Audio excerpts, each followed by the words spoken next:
are coming into their virtual spaces. I'm happy to see so many.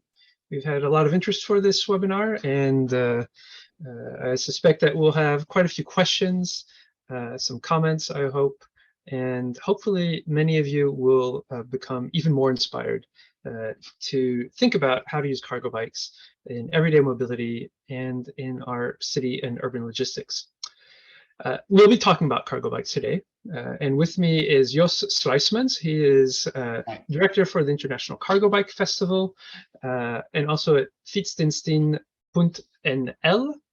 I am Philippe Crist, advisor for innovation and foresight at the International Transport Forum. The International Transport Forum is an intergovernmental body based in Paris with member countries around the world at the level of national ministries of transport. And so, of course, our members are keenly interested in what policies can make transport better. And so it's in that context that we'll be talking about cargo bikes today. Now, in preparation for this event, we asked on Twitter two questions to people. We asked people, have you ever ridden a cargo bike? And we asked people, have you ever had something delivered by cargo bike or used a service that was brought to you by a cargo bike?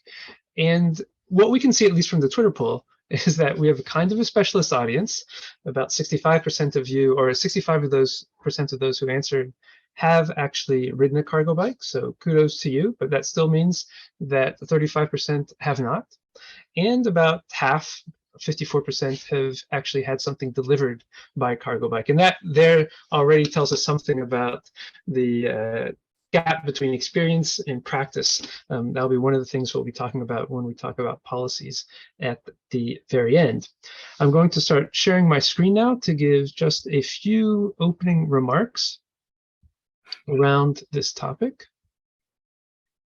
So we called this session Where the Cargo's Bikes Go, and that's partly because we felt that, of course, cargo bikes have a big role to play in providing the services that cars and vans have, at least for the past century, served in our cities. And so that will be our starting point.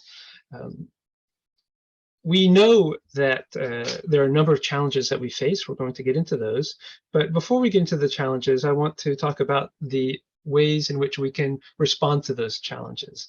And the very first way we can respond to those challenges in this area, is to actually talk about cargo bikes amongst ourselves. There is the International Cargo Bike Festival.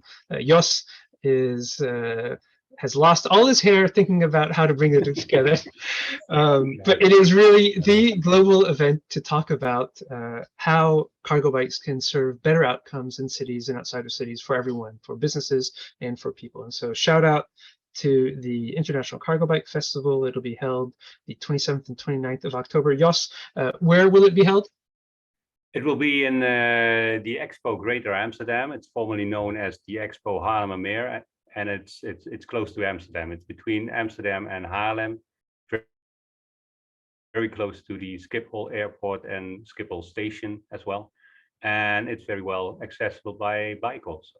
Excellent. So if you're intrigued by what you hear today and you want to learn more, please consider attending the International Cargo Bike Festival and some of it's online. And also this year it's in cooperation with World of E-Mobility, so it's not only cargo bikes, but it's also e-bikes, e-cars, and all kind of electric and hydrogen vehicles. Part of the future mobility mix. Jos, I'm glad you're speaking because I want to start by talking about you. What in your life has made you such a big believer in cargo bikes to become, as your Facebook handle says, the happy cargo biker? Well, first of all, thank you for having me here. I'm really flattered to be invited to talk about cargo bikes today. What make me like cargo bikes? Well, I'm a lover of cycling, and actually it's the simplicity of the bike and of the cargo bike. And in 2004, I decided to make a living out of things with cycling, and I started a messenger company. And we already had a bike messenger in Nijmegen, the town where I live. And I was looking for something additional, not to be competitors, but to look for another niche. And I started delivering organic food from local farmers around, from the farmers market in town, and I delivered to restaurants, for instance, and also to people at home. And very quickly it turned out that a regular bike or a big bike like you see in the picture was not enough. So I got a very cheap cargo bike at that time, and I kind of fixed it a little bit, and it's simply practical. I mean, when you want to move stuff and you want to do it sustainable, and you want, the speed for me is not, it's not the main thing. It's not, when you are in the city, speed is very relative. Even for cars, they don't have that much speed really.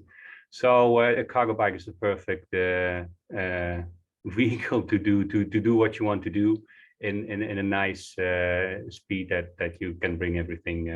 You can use it for everything. There's something that strikes me when you've spoken about cargo bikes and when in the context of the Cargo Bike Festival or elsewhere, and we'll come back to that. But that is, cargo bikes are not about the bikes. It's about service. It's about people. It's about businesses. So I think that's something that we want to come back to. And I know that, of course, a lot of time. Yeah. Go ahead. Yeah, and especially it's about people. I mean, you are still in contact with the people around you, and that's very important. And that's a big difference with a car, for instance. In our cities today, we face a number of challenges, and especially in cities, these are concentrated. They're concentrated because people love cities. We love living in cities. We find ourselves in cities. We find each other in cities. Cities are catalysts for prosperity and creativity. But of course, when you have so many people together in these spaces, there are a lot of challenges that emerge. Challenges relating to space, to pollution, to noise, to equity, climate change, erosion of civic life. And in the past 3 years, we've seen these changes accelerate, these challenges accentuate after COVID, and now with the energy crisis and the cost of living crisis that's following on the footsteps of the war in Ukraine. We are seeing cities change. But there's one thing that is constant, Jos, in cities, and that is that people need to move, and things need to get around in cities. And as you know, because you're here to talk about cargo bikes, we're going to talk about how the cargo bike helps fulfill both of those functions. I'm going to ask you a few questions about cargo bikes, but I just want to emphasize that last fact, or that last statement I made. We're really talking about cargo bikes in the plural. There's a wide range of different types of cargo bikes out there. Jos, is this something that you've seen grow over time, the diversity of cargo bikes that are available for different uses in cities? Oh yeah, there is a lot of, every year we see that it seems to be accelerating every time. And of course, when more people start thinking about design and engineering of these products, then you get the differences and the different ways of looking at it. And we say cargo bike, and we hear a lot from English speaking people that a bike has 2 wheels, but actually it's translation of the Dutch fiets, and the fiets doesn't say anything about the wheels. It's just a word.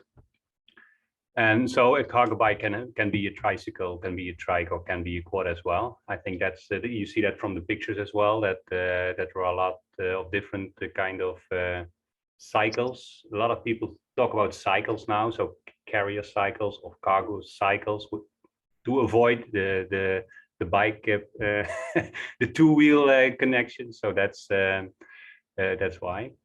And well, yeah, you see that there are 2-wheel bikes with loading platform behind the rider or in front of the rider, or both. Tricycles with the same build, the platform in front or below.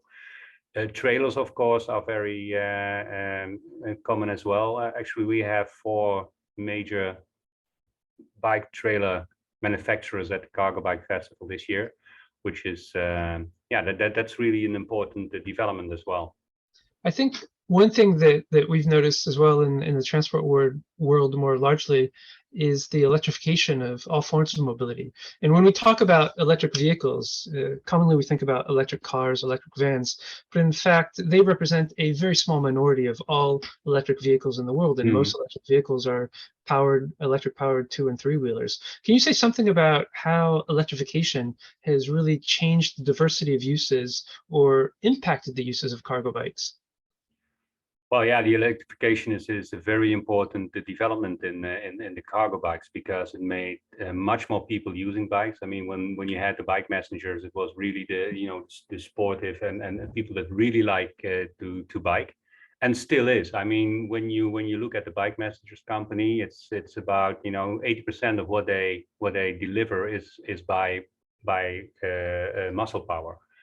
A lot of bike messengers only use electric bikes when they, well, for instance, when they have a heavy trailer or when they have real heavy stuff. But that's the thing, when you look at what you want to deliver by cargo bike, you look at what is efficient to do by bike. So it's automatically that you're not going to look for the most heavy stuff to do. You start with the most logical thing to.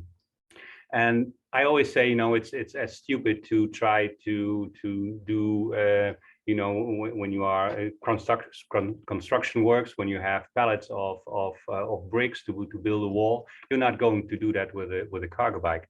But at the same time, you're not going to deliver a box of chocolate with a 10-ton truck. And we see that you do. Often you do sometimes. Well, you do sometimes, but that's kind of stupid, because you should leave that to the bike. And what's more efficient to do with the truck, you do with the truck, and what's more efficient to do with the cargo bike, you do with the cargo bike. Efficient is a word that comes back often when we talk about cargo bikes. Yeah. Plus, in this diverse set of form factors that constitute the cargo bike, how would you define or describe simply what a cargo bike is? Well, I would say a cargo bike is a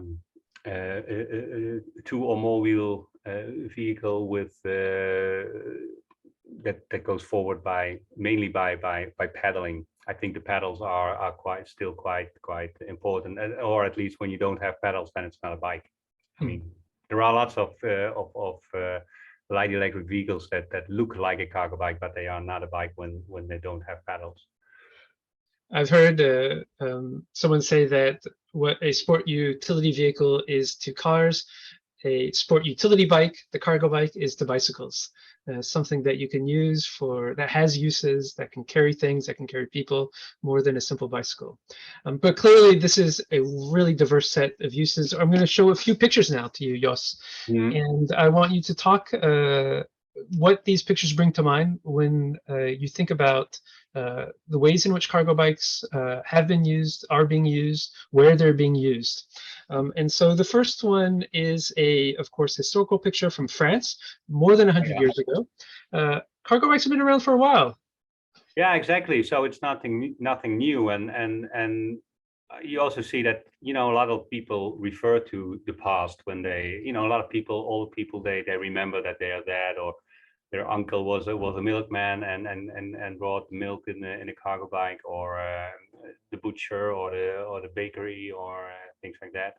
But already then it was it was convenient to do things by cargo bike.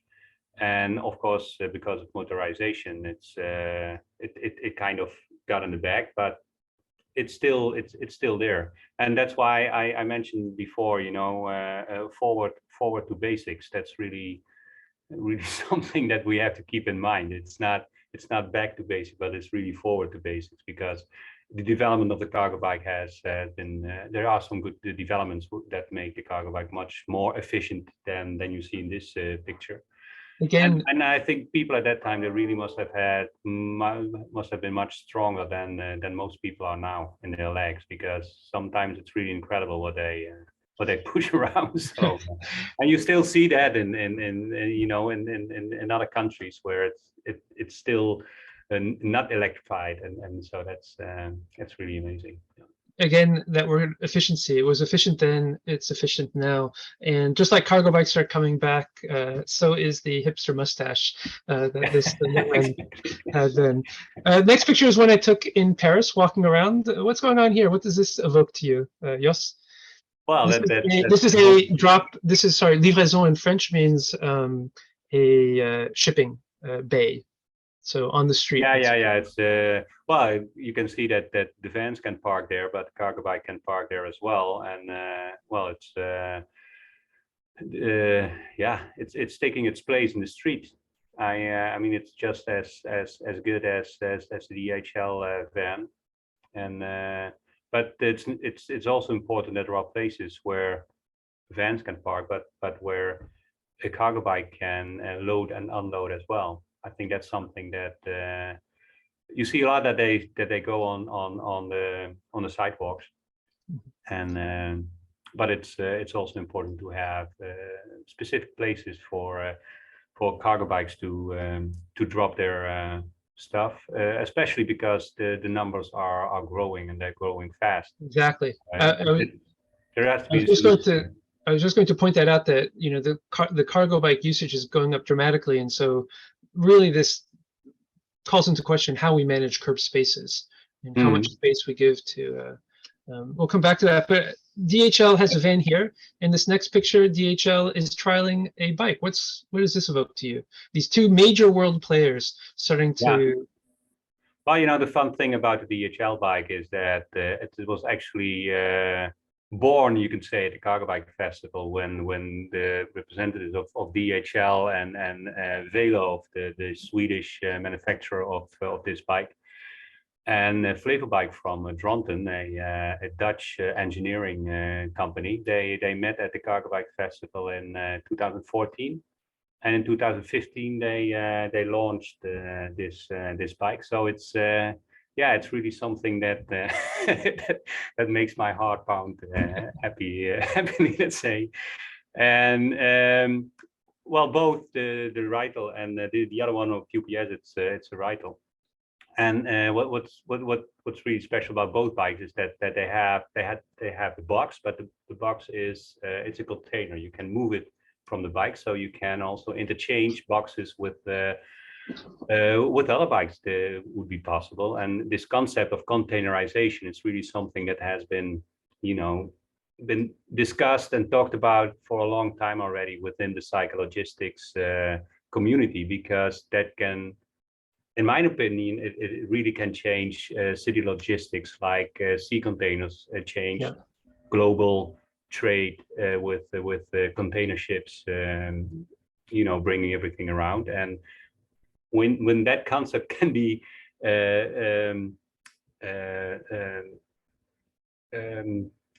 done in city logistics as well, that can change, and that make big changes, I believe. I think the one of the takeaways here is that innovation still is going on in this. Yeah, definitely. We're just on the beginning of new developments. Sometimes it looks like, but it's only for 10, maybe 15 years that cargo bikes are used in city logistics. So, and that's also what we see now at the Cargo Bike Festival, for instance, that there are a lot of specialists coming up. Before you had manufacturers that build the whole bike, but now you have specialists that make the wheels, that make the brakes, that make the boxes, that make the seats, and so that's completely new development, and that's how we go forward much faster. Yes, pedal powered plumber. Yeah, the service logistics is really important development in cyclogistics as well. That craftsmen, technical repairmen, all kinds of services are using cargo bikes. And mainly because for a lot of vans, it's very difficult to get into town. You have traffic congestion. With the bike, you can go past other cars. Finding a parking spot is very difficult. So we did some research, and turns out that a lot of these service people, they do a lot of walking, and when you are walking, then it takes also a lot of time, and they usually don't have that much time. So the more the farther you have to park from where you really have to be, the less practical and efficient, again efficient, the van is. And with a cargo bike, you can really park in front of the door. Speaking of efficiency and speed, this is a picture I took in Copenhagen. He was going quite fast. He's carrying blood. Yeah, well, blood is something that has to go fast from the person that gives the blood to the person that needs the blood. So you see that a lot in cities with these hospitals, that the blood taking is not at the same spot as where the blood is needed. And so yeah, we see that in the Netherlands a lot as well. Actually, this it was very funny that I think it was yesterday that the Minister of Health of the Netherlands, he gave an example of cargo bikes in health, and actually at that picture, it was the chemo, the cancer treatment doctor who went to visit his clients, so they didn't need to go to the hospital, but they did that on a cargo bike as well. So it's really much broader and speaking of health, there are of course the health benefits of those who are actually riding. So the doctor, or in this case, the courier. They know best. Yeah. Moving by cargo bike. Yeah, it's I don't know if you know about this website. It says the Carry Shit Olympics. So that really put all kinds of stuff on their bikes, well, on a trailer here, but you see the same with cargo bikes, and it's really amazing what people can carry on cargo bikes. A very good example is Pedal Me in London, for instance. They have sometimes like 36 kegs of beer on a trailer and a bike, and that's really amazing. I mean, I used to carry quite some stuff on my bike, but not that much. Just in case you got thirsty. Yeah, yeah. This picture, I never used electric bikes, so then you are limited in what you can carry as well. I should point out that this couch is on top of one of the largest hills in Paris, the Sacré-Cœur, so it's quite a climb. This next picture is an interesting one because it shows where the vast majority of the world's cargo bikes are used. Yeah, not just in India, but in the global south. Yeah, this is India, right? This is India. Yeah, and there the cargo bikes never have been gone. I mean, they are used by a lot of people. There is a kind of idea that the people that use cargo bikes are not are more the poor people. I mean, it's not because they cannot pay for a car, they use cargo bikes, but that's changing also because they see what's happening in big cities in Western Europe and in the States as well. So they are reinventing, reappreciating the bikes, the cargo bikes. And but the good thing there is that it has never been gone. So they are really used to it. They also have the maintenance and repair stations that are needed, because that's a very important aspect of when you start using cargo bikes, that that the servicing is also yeah, that it's arranged, that you know where to go when something breaks down, and so that's the advantage. And also now at the Cargo Bike Festival, we will have visitors and manufacturers from Africa coming, from Nigeria, from Uganda, from Kenya, from India as well, from a lot of different countries. South America, Zé Lobo from Rio de Janeiro. He will be presenting on cargo bikes in Rio. I mean, I just saw him enter the room. You have yeah, it's amazing what's happening there and what always has been happening, but also there it's growing now, and that's good. I think in a lot of global south cities where congestion is really an acute problem, if you can't move things by cargo bike, then you can't move things, and that's something that we forget, because they really service. It's an invisible often part of the economy. Mm-hmm. It's an essential part of the economy. Now, we've been talking about moving things, but of course, a lot of growth in cargo bikes has been around moving people. And here we see this is in New York City, not necessarily where you would think cargo bikes would have a lot of things. So what can you say about the use of cargo bikes for people getting around? Well, actually, that's what for me, it was a reason to start a cargo bike festival, to show that you can do other things than moving people around. Because at that time in the Netherlands, it was already actually cargo bikes were mainly used for moving kids around. And yeah, I mean, you see they are smiling. You hardly ever see kids in a cargo bike that are not smiling, actually. So it's a lot of fun, and that has a lot to do with that you're open, that you know that you have contact with the world around you. And I think that's very important. And maybe it's an aspect that's not mentioned that much, but that's very important. And also it's very efficient. I mean, when you see that this lady can ride 4 kids, I mean, it's very normal that there would be in an SUV as well, and then you move 2,000 kilos or 2,500 kilos of metal, a metal box. That takes a lot of energy, and this is, I mean, 2 legs is enough. Or maybe I think she doesn't even have a I don't even think she's got a battery. She's no. not a, yeah, she's So that's pure muscular. yeah, that's pretty good. Yes, I think that we could speak an hour about Oh, how definitely. children develop better or differently when they're exposed to the world around them, and not exposed, but actually integrated in the world around them. But it's not just kids. And this is the final picture I want you to give some comments on. This is from Cycling Without Age. Yeah, cycling about age. That's really an amazing initiative from Copenhagen. And Ole Kasov, he was well, he lived in Copenhagen, and he passed by an elder's home, and he saw a person there, and then he thought, wait, these people are just sitting there, they don't get out. And he decided to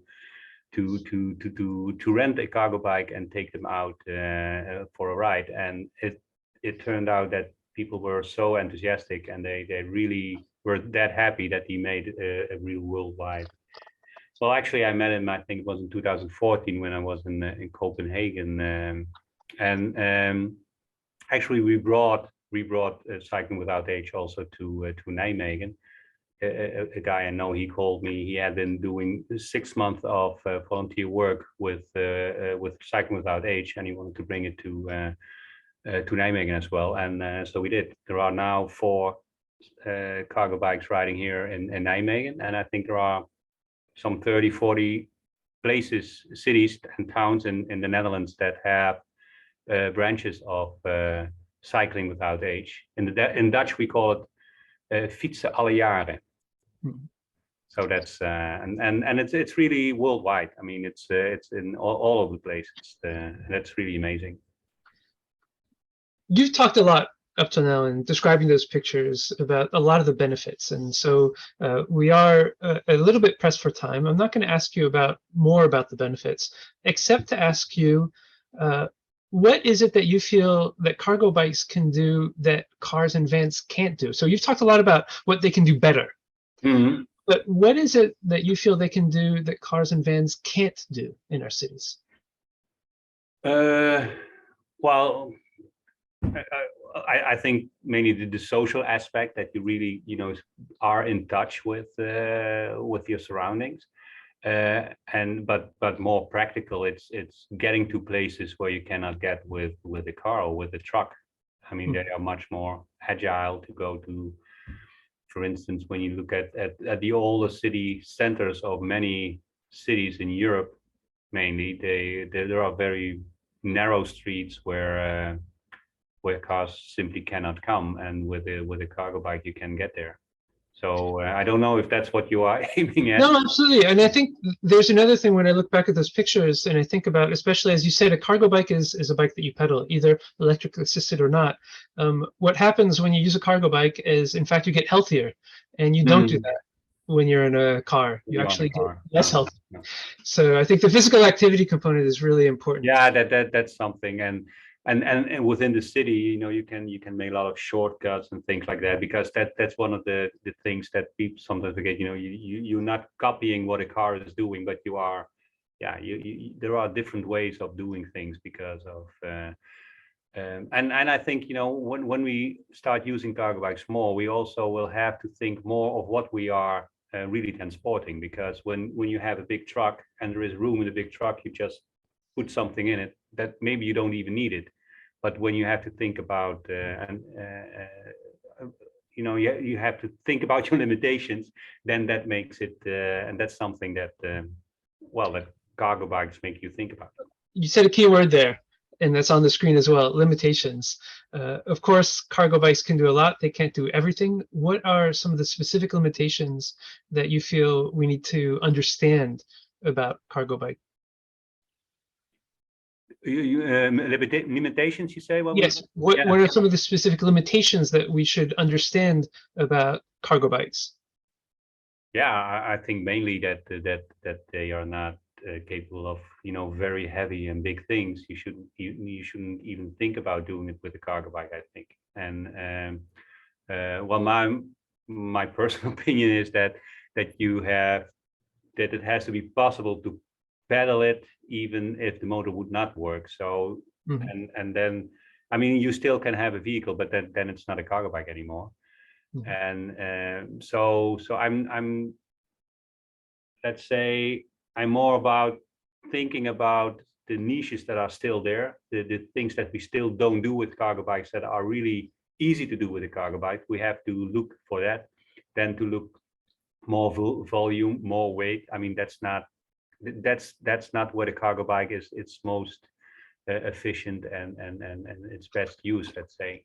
I think there are still so many things that we haven't done yet by cargo bike that can be done by cargo bike that we have to. I think so. From our own work on urban logistics, more broadly, there is the issue of how do you organize warehousing and hubbing for cargo bikes, which can carry less but more frequent trips that are short distance. So there's this issue here. We're not going to get into that right now.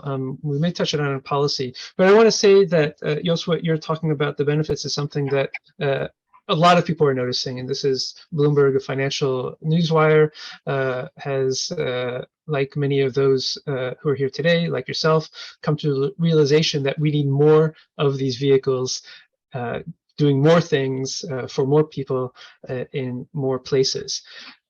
And so here, Jos, I'm going to ask you, what if you had a chance to talk directly to policymakers? What is it that you would say, keeping in mind that the city, for example, here in the background of this picture, didn't get that way by accident. We designed it that way. We created fiscal policy in a way. We created planning and zoning policies in a way that facilitated the use of cars and vans. So what would you suggest to a policymaker to start thinking about to change that context, to make it more amenable for the use of cargo bikes, to make the use of cargo bikes even more compelling than it is today? So let's start with infrastructure. What kind of infrastructure do cargo bikes need? Well, I think what would be a major thing to do was to have the streets open for cargo bikes. So to limit the maximum speed within cities, to have the room that's there for now mainly for cars, for fast moving cars, that this space is used for all people in a city. So and then things would be much easier. But you have to slow down the speed, weight as well, maybe for a lot of things. But I think that's one of the main things that we have to do. And you already see it. When you look at Oslo or Helsinki or Paris, in places where they do limit speed, there are suddenly much more possibilities to use other bicycles and cargo bikes in a much more efficient way than we can do now. And in the Netherlands, we have a very good cycling infrastructure with separate bike lanes, but we also see that they are filling up with all kind of other things than bicycles. So and this is a problem, and I think we should not go on making them wider and wider and wider, but really rearranging the use of the roads, of the street, and giving the street back to, well, actually giving it back to the people. So also Hmm. pedestrians need more space, but also cyclists and cargo bikes. So I think one of the messages that you just alluded to is one that we also use in our road safety work. That Yeah, is yeah, it has speed a lot to do management. with the road safety, of course. Yeah. Speed management is really a hidden infrastructure that benefits everyone. And it certainly would benefit the use of cargo bikes to minimize the differences in speeds between different vehicles of different masses. Yeah. Yeah, and I think just the whole thinking about what a city is about, it has to do, is it, is a city for cars or is a city for people? And when you say a city for people, then you really have to look for what do people do? And even the people that are maybe the most vulnerable or the slow, it's like small children or old people. When you make a city, well, it's about AAA. All ages and abilities. That's the main thing that we have to think about, and that and there are some good developments, I think. I mean, there is understanding the 15-minute city or the 10-minute city. It's the same idea behind it, that that cities are for people and not for cars. One thing that you also just mentioned was that perhaps not simply widening existing cycling infrastructure is the way forward. And that brings to mind a conversation I had with one of the cycle planners for Copenhagen, who was saying, if I had advice to give to other cities, whatever the width of your cycle tracks, whatever it is now, you should multiply it by 2. Mm-hmm. And so Yeah. what you're saying is there's a limitation, or there's a limit to how much you can widen existing infrastructure, and you're thinking more about actually what's more important is reallocating that space and opening it up Mm-hmm. to wider, all of the street space to different uses, not just segregating cycling on one specific infrastructure. Is Yeah. that your view? Yeah, that's my view, and I'm also confident that when we do that, then automatically there will be much less cars. The need for more heavy cars and faster cars, there will be no need. I mean, actually, I don't understand why we don't get that done. That it's so difficult to get a speed limit of 25 or 30 kilometers in a city, because that's better for everybody. And actually everybody, also the people that decide on this, they know, and nobody wants traffic fatalities. Nevertheless, there are every day that people are dying by car accidents. And actually that's something that's really weird, that there is nothing that stops that. And but I believe there will be a point that we see some cities is doing it, like I mentioned also before. They haven't had any pedestrian or cyclists dying in traffic for since 2019, I believe. So I mean, it's Helsinki too. possible. Helsinki just recently as well. Before we move to the next item on your wish list from policymakers, I'm going to remind everyone that in just a few minutes we're going to turn to you for questions, for comments, to Jos. And in order to do that, I'll ask that you, when we come to the Q&A, I'll turn off the slides, that you turn on your camera, raise your hand, otherwise notify that you'd like to speak, and then we have the power to unmute you. And so based on how exuberantly you're waving your hand, we will unmute you. We will, of course, try to keep track of who raised their hands first. So yes, one of the other things that have really facilitated the use of cars and vans for city logistics is some of the fiscal measures, the tax treatment of those vehicles. Can companies using cargo bikes get the same write-offs as they would if they were to buy a van or a small truck?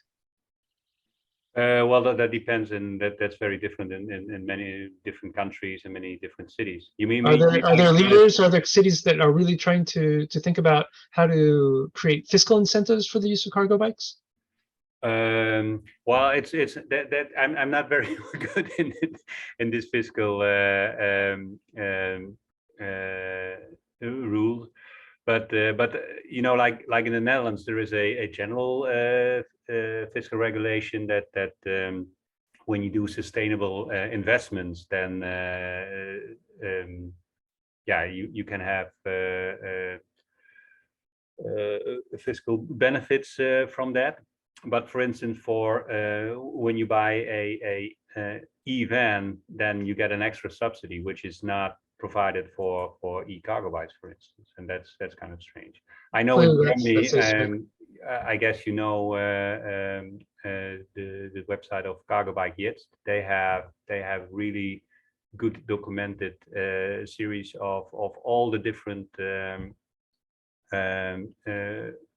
subsidies that exist on a national level, but also on in the different Länder and also in different cities. Jos, can you repeat that, the website again, just for the people who didn't hear it the first time?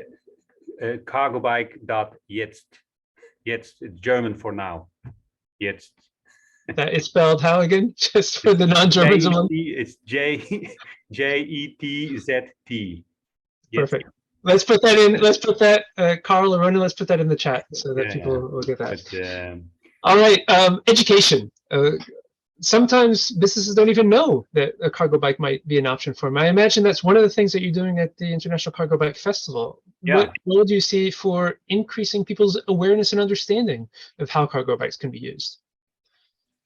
What do I see? Well, you know, we have been working quite a bit on, at first cargo bikes were mainly seen as delivering packages, and but then mainly the Amsterdam University of Applied Sciences had several years of research, and we came at the service logistics. That's really something that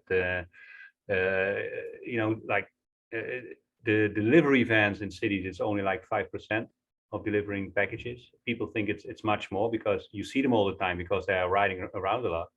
But then services, it's like 30-35% of the vans in our cities. But that's you don't exactly see what we saw for. They are parked and then they are at the same place the whole time. So that's what you see. But this is really going to be, yeah, a lot of people are really attached to their van. So it's not going to be easy to convince them that there are other ways of moving around. That number of 30% is what we saw in Paris as well, and I believe in London as well when we looked at that. Yeah, it's I think it's probably everywhere the same. And so here's the thing, for services as well. Of course, these vehicles need to have access to cities, but cities are at the same time restricting access for fossil fuel vehicles. So there is maybe this conjecture, this moving together of what cities are doing to improve air quality, reduce noise, improve safety, and incentives for companies to start using cargo bikes for services, to have access to the city. Excuse me, what was your question about that? No, I'm just saying that okay. You know, there are these policies to restrict fossil fuel vehicle access. Yeah. We'll have in the Netherlands from 2025 on, there will be in 30 to 40 cities there will be zero emission zones, and they are, you know, strict. Like in my hometown Nijmegen, which is not a very big town, but we'll have 3 zero emission zones, and in the center, in the north, and around the university and hospital center. And of course, when fossil fuel cars and vans are not allowed there, the commercial vans, then there is this necessity to look for alternatives, and definitely cargo bikes come into sight. Yeah. Yes, as you said when we prepare for this, we could talk for much longer about this, and we are going to talk I'm sorry. a bit longer. No, but we are going to talk a bit longer in response to some of the questions from our audience. So I'm now going to stop sharing, and I see that Sophie has already raised her hand, virtual hand. Sophie, may I ask that you turn? There you go. Turn on your camera. Please turn on your microphone and ask Jos your question. Hi everyone, can you hear me? Yeah, perfectly. I can hear you. Hi. Yeah, so I'm representing Energy Saving Trust, and we work in Scotland, and we're working with Sustrans, a kind of a cycling organisation in Scotland and the UK, and we're running an event about cargo bikes, and it's just ahead of your festival on the 26th of October. So when we were developing content for the event, we had a meeting with a inclusive cycling charity. They do a lot of work with kind of disabled cycling. And during a meeting, we had a point that was raised, basically talking about anecdotal evidence and kind of experiences of disabled cyclists and people who might use kind of your non-standard cycles, your tricycles and things like that, opting for cargo bikes or cargo cycles, I guess. So there's a lot of kind of stories of disabled people using cargo bikes and cargo cycles for a variety of reasons. So there was perhaps the opportunity to carry around specialized equipment. A lot of the time they've got multiple wheels. A lot of the time they might face less discrimination or attention because someone who's cycling a cargo bike stands out a bit less than an adult on a tricycle, for example, that kind of thing. So it was really interesting to hear about, and also there's a lot of like shared issues and therefore also opportunities when you're tackling those issues. So things like storage, a lot of the time they're more expensive, heavier storage is an issue, that kind of thing. So there's a lot of shared opportunities and issues with non-standard cycles, which includes cargo bikes.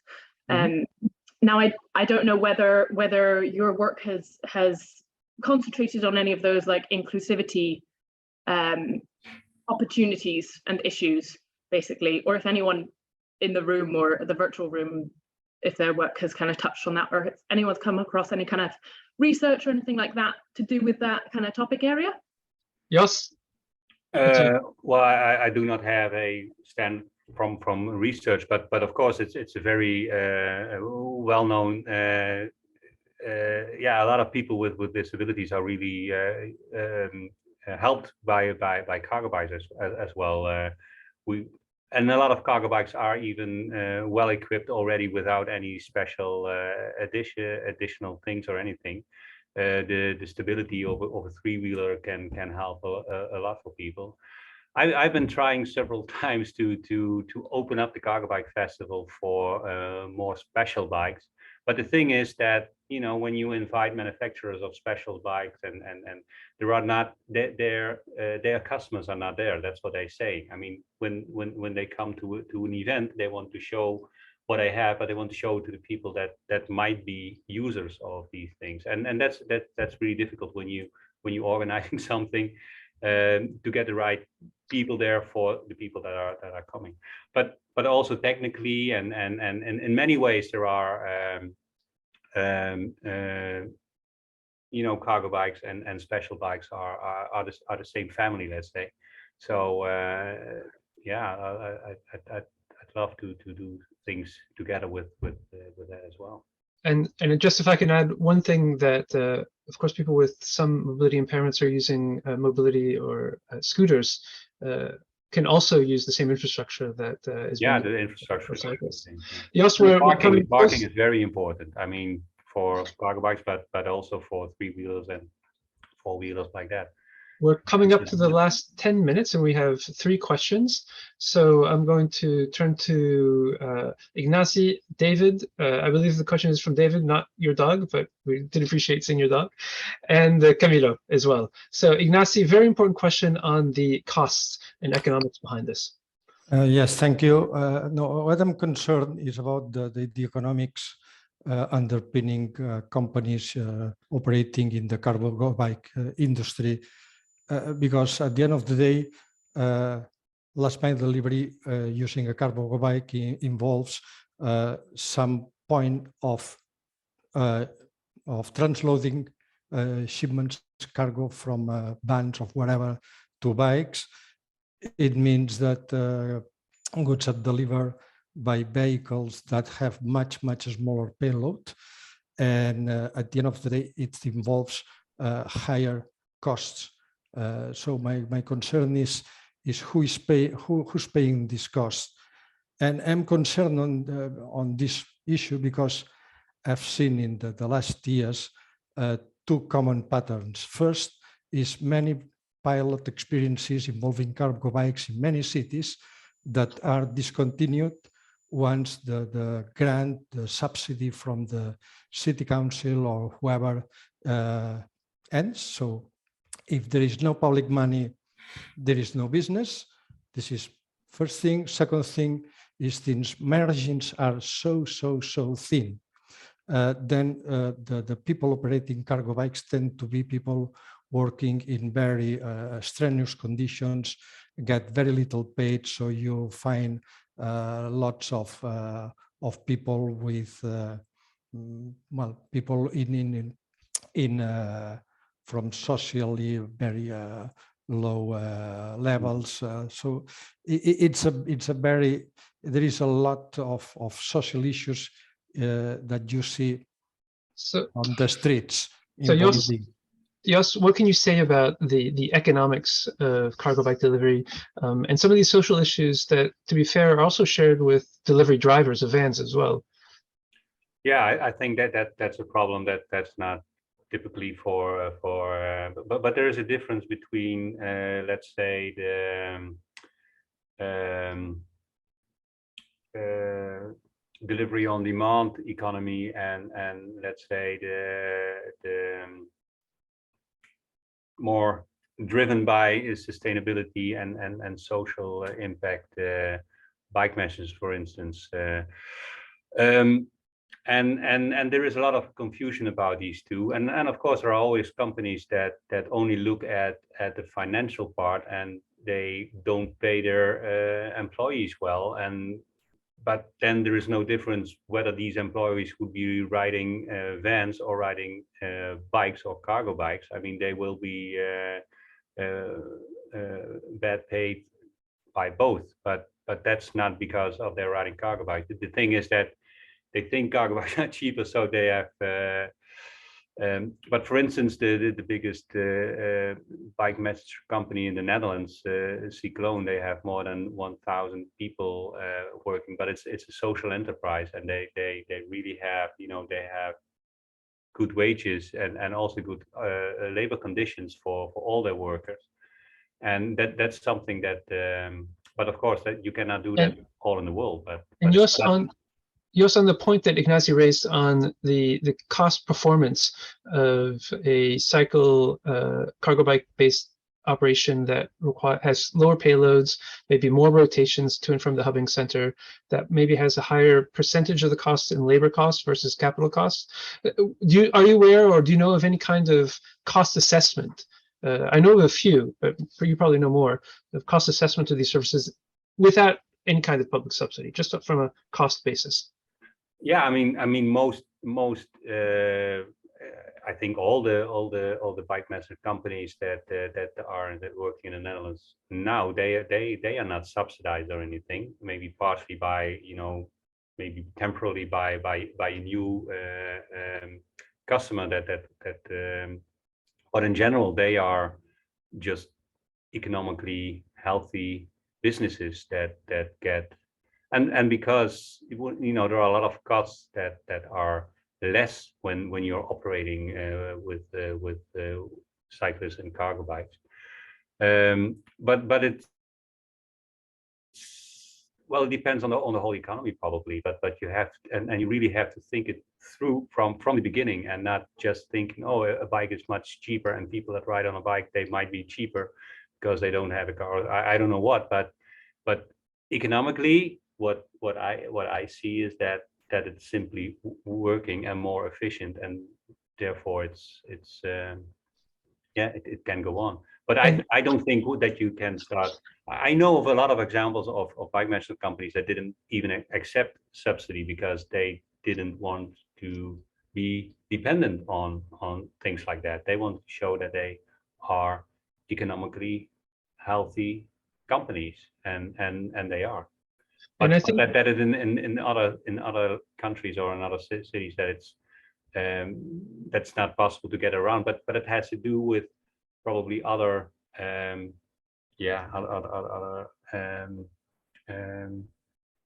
how to say that, I cannot find the word. I think we're going to take the next 3 questions all at once, or 2 questions all at once, and Yari, Jos, you can respond. Ignacy's point is one that is worth looking at, and we'll have a look at it. So Ignacy, maybe if you email us afterwards, we can send you some links to some of the studies. You can get our email from our website, the International Transport Forum. So we have David and Camilo. Can I ask that you succinctly ask your question, and Jos will answer it in the time that we have left. Yeah, hi. Thanks ITF for hosting, and thanks Jos for your comments. Jos, or actually Philippe, that photo you showed of the UPS and the DHL cargo bikes, are they standardized box dimensions now? That seems like a fairly recent development. Those 2 boxes looked pretty similar. And if they are, if does anyone have any information on those dimensions, please? Okay, and Camilo? Hi, I'm just wondering how you wanted to collect information about gender inclusion, especially the woman who's working on using cargo bikes, because you started talking about cargo bikes is more related about people. So how you are planning or you are thinking about the inclusion of women using or working with cargo bikes, not only in care trips that you show in your slides. That's one question, and I have another. How to short one is how to change learning experience between global south countries like Latin America and using cargo bikes, because we have a lot of literature about Europe and other countries, but nothing so much documented about Latin American and African and Asia a little bit. That's 2 questions, sorry. All right, Jos. So cargo bike dimensions, gender issues relating to cargo bike services and usage, and the global south. Yeah, David, you were asking about the dimensions of the boxes, of the containers that were on the Velo. Well, yeah, that's a starting thing, but the problem is that Philippe is now using these in 3 cities in Scandinavia, and but they changed from cargo bike manufacturer to hub exploitation, let's say, and they're using for them only within their own system, let's say. But I think it's something that more companies are really thinking about, and of course it should be standardized and interchangeable between the different cargo bikes and different companies and everything like that. But there are a lot of interests that are not always compatible with each other. I think because it takes quite a while, but it's still working, and I believe maybe someday some companies should come and just make only boxes and just spread them around so that everybody has to use them, like more or less happened in the sea container before. But it's an item that has been that will be talked about a long time still, and someday this standard will be there. Sure. Jos, gender and the global south in relation to cargo bikes. Yeah, well, on the gender issue, actually, we will have a very interesting a panel discussion on that at the Cargo Bike Festival in October. So I don't know if you will have the chance to be there, but that definitely will be discussed there.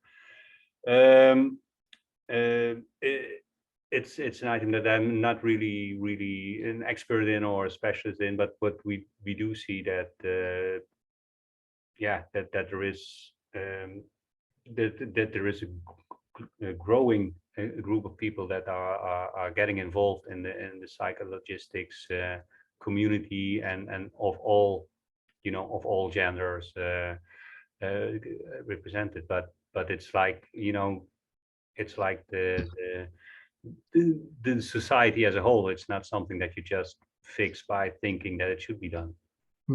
I would just add that some of our work on gender shows that, of course, those who are offering care typically are more women, rightly or wrongly, most likely wrongly.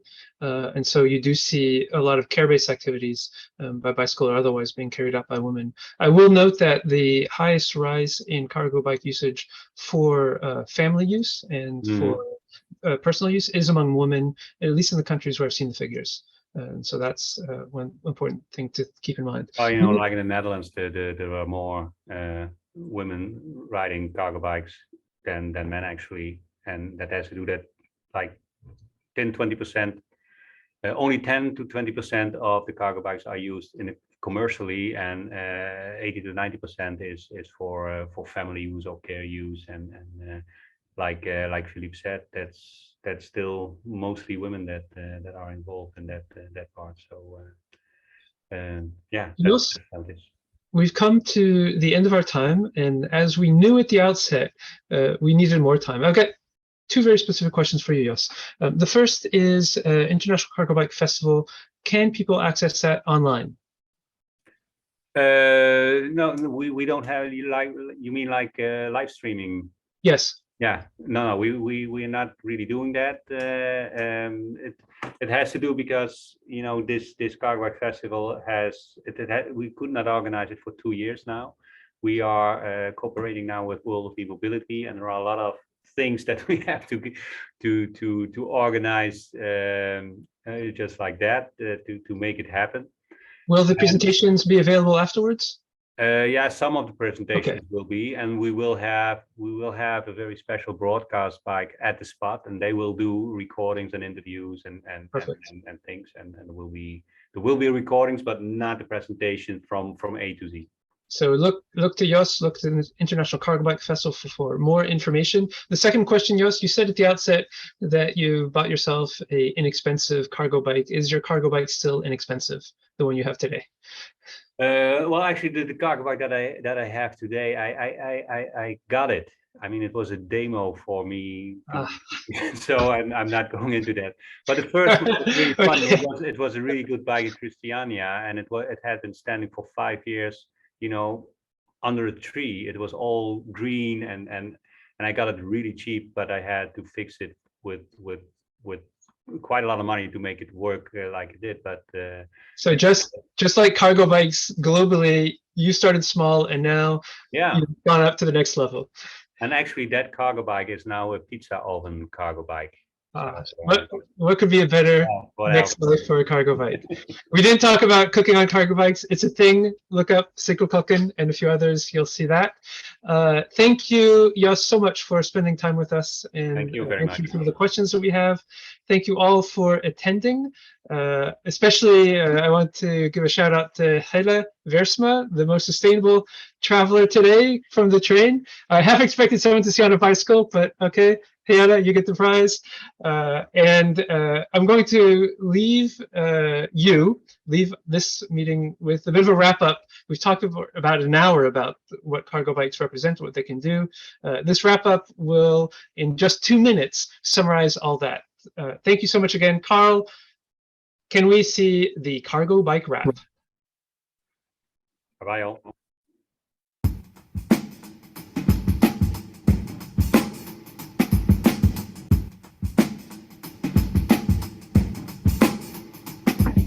Cities, built for cars or for humans. You'd like to think the latter, but that feels like an illusion due to the confusion of urban logistics solution. Cargo bikes will fix this. Cities, built for cars or for humans. You'd like to think the latter, but that feels like an illusion, cause the demands of urban logistics a tight solution. The cargo bike. The 2020s. Decade of the cargo bike, compared to vehicles like vans and cars, so light and nimble, weaving through that downtown traffic, delivering your goods over that last mile faster. For multiple reasons, they can use bike lanes, take shortcuts and park easier. Plus closer to the final destination compared to van drivers who, according to the data, walk a third of the way of their average total distance. So not only do they pollute, they're inefficient. And in the business of shipping, efficiency is key, precisely why cargo bikes have been enlisted to fleets of companies as diverse as FedEx, Amazon, UPS, plus Hermes. No wonder then this cargo bike soliloquy, plus an ultra-low emission form of mobility.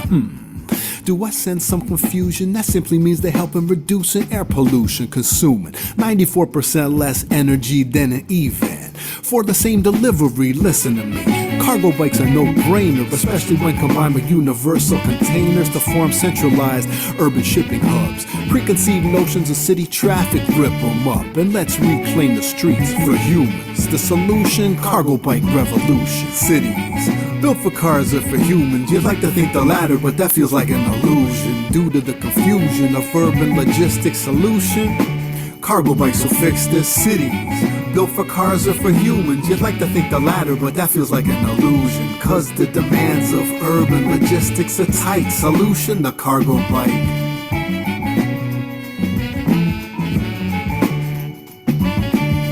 All right. Thank you so much for listening. Hope you enjoyed this discussion. I hope you discuss among yourselves and others about cargo bikes and what they can bring to all of us. Good day. All right. Thank you.